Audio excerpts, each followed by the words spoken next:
So let's talk about how to get good at raid hardpoint for league play. Hello everybody and welcome back to the channel. My name is Invin. Today I am bringing you guys a raid hardpoint guide for league play. Now this is going to be a guide for all things included in hardpoint, including the rotations, what each one is called, the best spawns for each hardpoint, a couple of the trophy system placements, as well as where you want to be looking for angles and kills whilst that hardpoint is active. If you do find this video helpful, make sure to drop a like down below, and if you are new to the channel, make sure you hit that subscribe button down below. We are pushing for 300 subs now, so your support will be much appreciated, so thank you for that, and let's jump straight into today's video. So first of all, we're going to go over the hard points. On raid, you've got 5 hard points, and these are going to be referred to as P1 for the first one, P2 for the second, P3 for the third, P4 for the fourth one, and P5 for the 5th hard point there. Now, I'm going to show you on the map where each of these are now, with the P1 through 5 reference next to them, so you know which ones we're referring to at all times. And then we're going to talk a little bit about how you can defend these hard points and where the spawn should be. So here's where all of the hard points are. You can see the first one is on rings there. You've got the second one in kitchen, the third one in garage, the 4th in basketball, and the 5th in the middle of the map there. Now I'm going to go through and show you guys some in-game footage as well as some private match footage of where you can hit the best spots, where you want to be looking for enemy rotations, and where you want to ideally be getting your team to spawn if you can. So starting off with P1 then on the rings side of raid, this is going to be the first spawn that you get, and it's going to be the one right off the bat of the game, so you're either going to spawn at one or two ends of the map.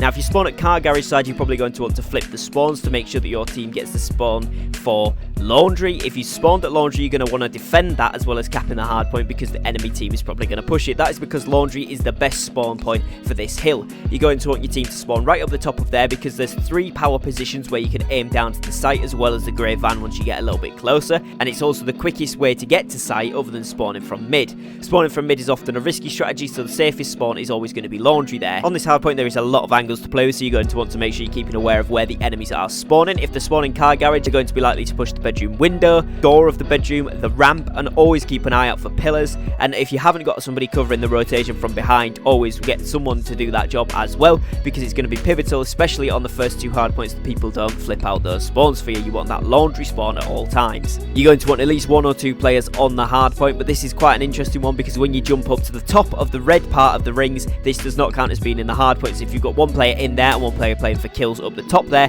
that also works really well, but they're not going to be getting time for the person sitting on the top. The second P2 hardpoint, we're moving around to kitchen, and kitchen is another one where you want in that laundry slash jungle side spawn. So when you're anchoring this spawn, whoever is sitting in the back of the spawn there wants to be behind the tree pillar, watching for the laundry push and watching for the behind plays. You can also have someone sat window looking poolside if you really want to, or somebody sat in bank covering both bank and poolside, which is probably a more useful spot, as they can then rotate to the middle of kitchen as well. You're going to want the other 2 players inside the hill defending, and if you can get a trophy system up on the countertop to the right hand side once you're facing mid, this is going to be your best position for that, because it's going to stop the enemy shooting it from outside the hard point and also make it extremely hard to find if they don't have spycraft on. So that's going to be the best place to pop that one. You're going to want to make sure that you're focusing on both poolside, stairs, as well as mid and pillars, because they're going to probably come and try to flank from each of those locations. And bear in mind where your team, if they do get dropped from, where that location actually is. So if someone's pushing behind or someone's pushing from bank, then you're going to need to know that and adapt to that accordingly. The spawns for this one just want to stay at the back, so this is going to be a fairly easy one to hold down.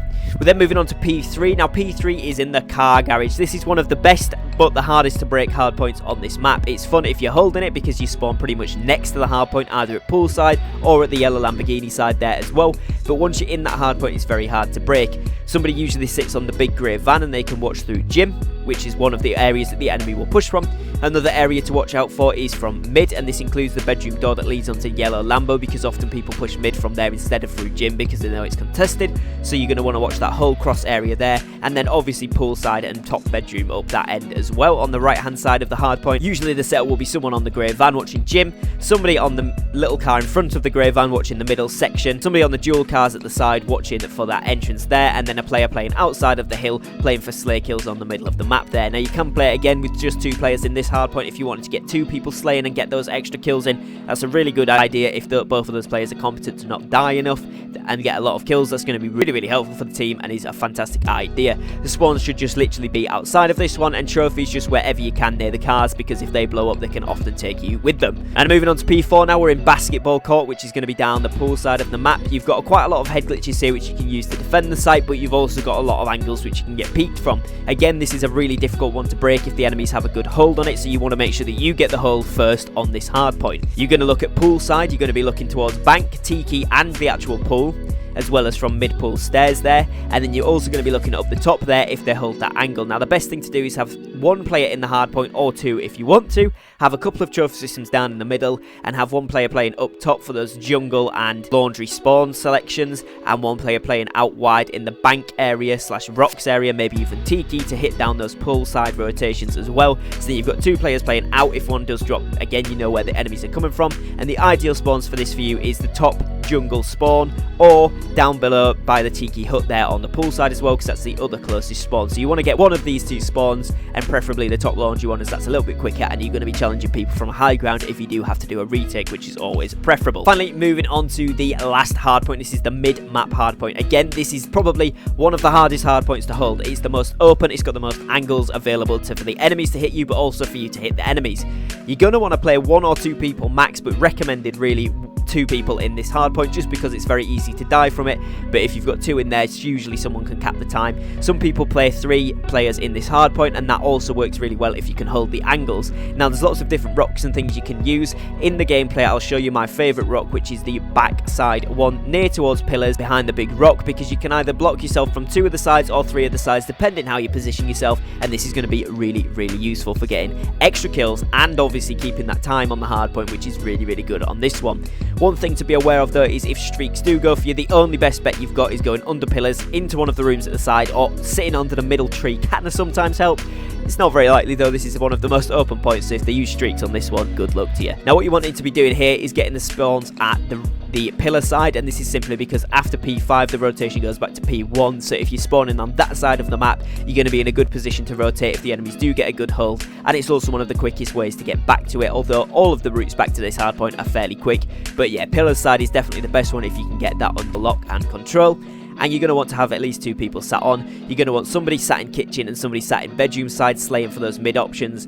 One of the players in the hardpoint should be looking pillars, and the other one should be looking pool stairs, and hopefully you've got enough of a crossfire to not die. And if all else fails, just try and stay alive behind the rocks in the hardpoint itself, and try and get those points under your wing.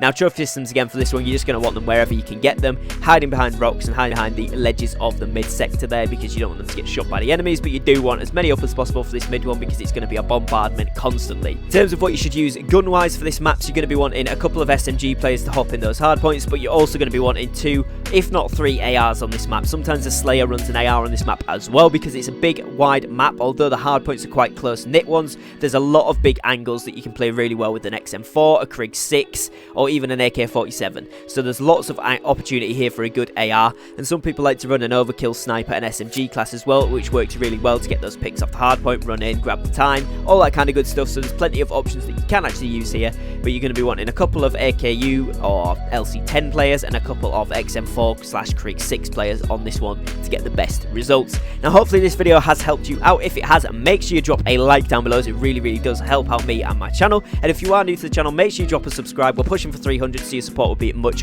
appreciated. Thank you very much for watching guys, take care and peace.